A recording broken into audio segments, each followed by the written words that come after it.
For a driver like Jeff Gordon, greatness is an expectation. After nearly winning the 2004 series title, Gordon and company were expected to be the favorites for the 2005 chase. Even with 4 wins, which included a Daytona 500 victory, the 2005 season was a catastrophe. Gordon missed the 10-driver chase, finishing 11th in points. Crew chief Robbie Loomis, who had been with Gordon since the 2000 season, elected to step down with 5 races left in the campaign, opening the door for 26-year-old Steve Letarte to call the shots for the 24 car. The duo gelled immediately, as Gordon won at Martinsville, as well as finishing out the season strong with finishes of 2nd, 14th, 3rd, and 9th. 2006 brought the duo back with growing pains. While the 24 team had plenty of speed, the finishes remained inconsistent. Through the first 26 races, Gordon fluctuated between 6th and 11th in points and started the chase in 9th. Gordon's inconsistency was his downfall for the 2006 chase. After 2 finishes of 3rd put him 2nd in points, 3 DNFs followed that, which put him at rock bottom in the chase. Even after finishing 6th in points, the season was underwhelming. 2007 immediately began on the same inconsistent note that 2006 ended with. Jeff Gordon's going to win his 3rd duel at Daytona. While winning the qualifier, the car failed inspection, relegating Gordon to a 42nd place starting spot for the 2007 Daytona 500. Due to the failure of inspection being caused by a failure of a part, Gordon was not fined any points. The Daytona 500 that year led to one of his worst finishes of the season, 10th. The 24 immediately showed speed. Gordon gained the points lead by the 5th race of the season at Bristol. He did this after 2 seconds, a 12th, and a 3rd place finish. He also led all of those races at some point, including when he led 111 out of 267 laps at Las Vegas. Heading to Martinsville, the 24 was starting to look like the 24 of old. Martinsville would shed light on who Gordon's best competition was for the championship. It would be his teammate, the car he owned, defending champion Jimmy Johnson on the 48 team. Move him! He's going to move him! Here comes Gordon! He's got the inside. They touch once, twice, drag race. Jimmy Johnson! Whoa! By a fender! Gentleman Jim! He held him off. Nice job, Jimmy. What a race by teammates.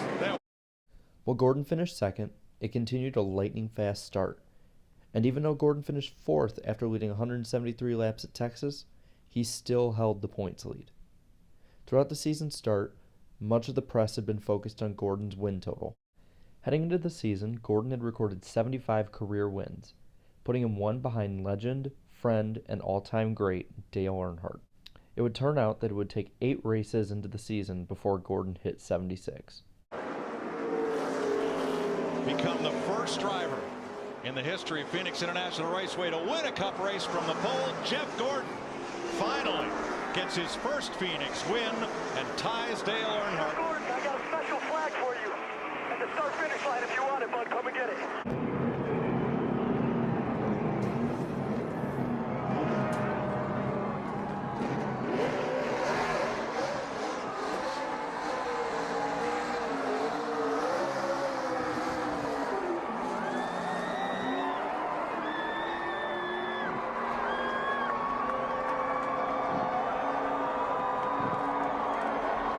At this point in his career, the fans' disgust with Gordon winning was especially high.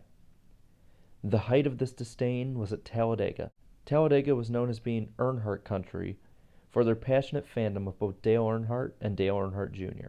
Gordon, being one of the best restrictor plate racers of all time, had a great opportunity to pass Earnhardt on the all-time wins list. Making the moment even more of a perfect storm was that the race was on April 29th. What would have been Dale Earnhardt's birthday. Seeing this all taking shape, Dale Earnhardt Jr. told his fans that if they needed to throw something similar to what they did in 2004, throw toilet paper in order to avoid injuries. Jr.'s pleas went unheard. With no help, they're 3 wide off. It's over. There's the caution. There is the caution right there. Only one attempt at this green-white check. And Stewart has crashed. 77th career NASCAR Nextel Cup victory.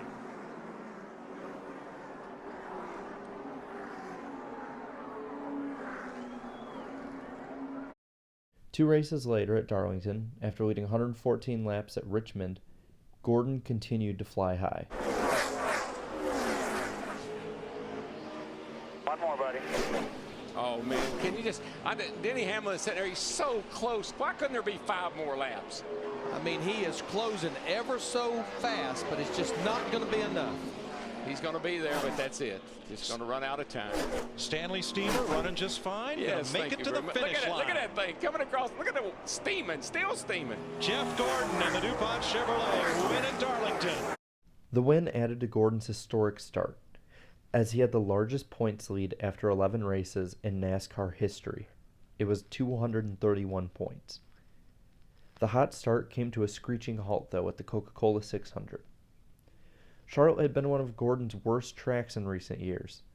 Even as good a season as 2007 was, he still couldn't avoid trouble at Charlotte. Talked about that green car earlier, that 18 car. Trouble again, guys. Got into 24. Yo! Man, Jeff Gordon took a lick. Yes, he Jeff did. Burton took a lick. And they're still wrecking Allmendinger, Robbie Gordon. Boy, I don't feel good about Jeff Gordon at all. That was a hard nose-in lick right there. The crash was his only DNF of the season, and it ended a streak of 10 races in a row where Gordon had led laps during the race. While not leading again with a 9th at Dover, he got back on track at Pocono with a rain-shortened win. The caution is out at Pocono for rain. And I want to tell you, it was razor close. There are 12 scoring loops around this track. It reverts to the previously passed loop. And it's going to be close between Jeff Gordon and Ryan Newman. Okay, here you see Newman. This is in between turn 1 and 2.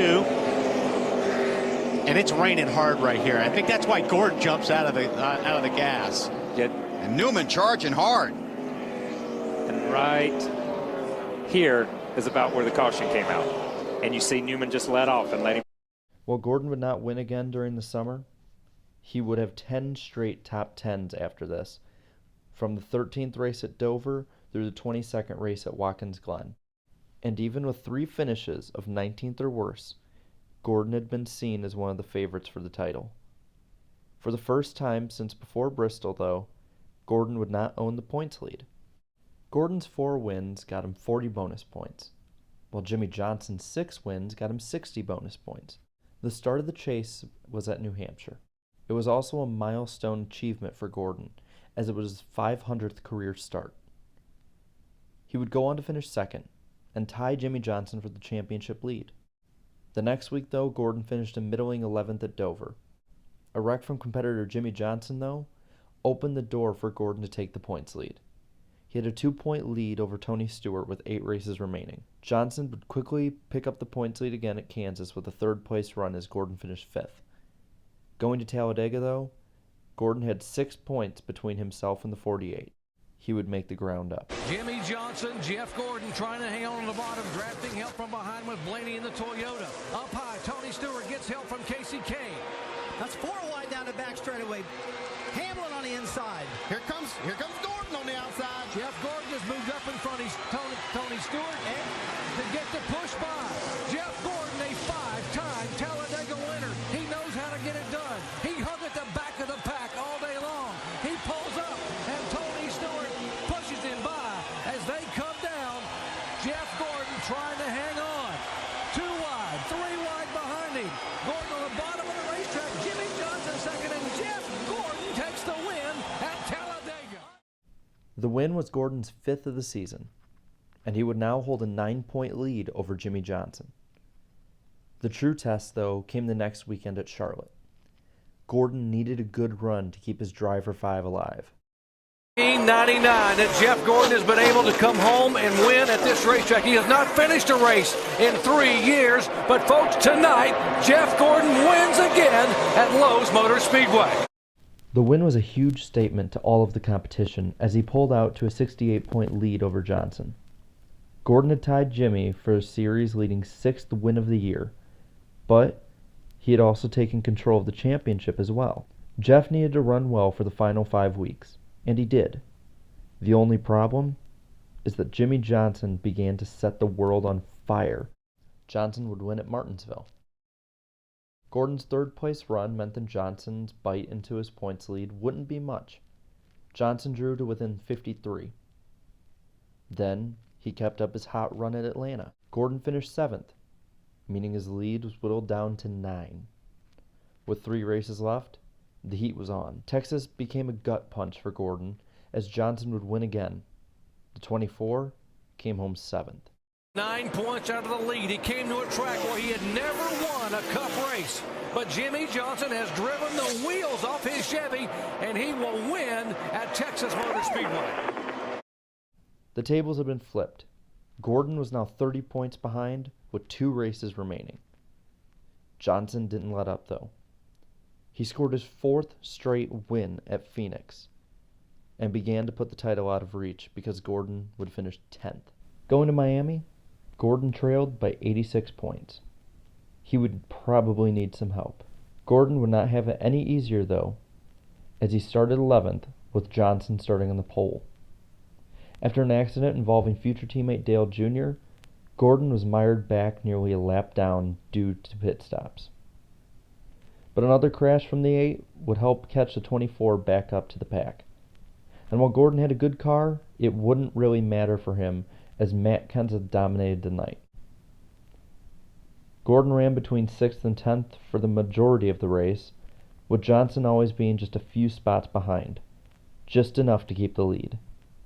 Gordon went on to finish 4th, while the 48 came home 7th. Johnson would win his 2nd straight title over Gordon by 77 points. As history had it, the guard was changed. Johnson would win 3 straight titles directly after 2007, while Gordon over that time would only win 1 race with Letard. Gordon would never get his 5th title, and it makes many wonder. What if Gordon hadn't fallen off late in the season? What if Johnson hadn't caught lightning in a bottle? What if, in 2007, Jeff Gordon captured his missing ring?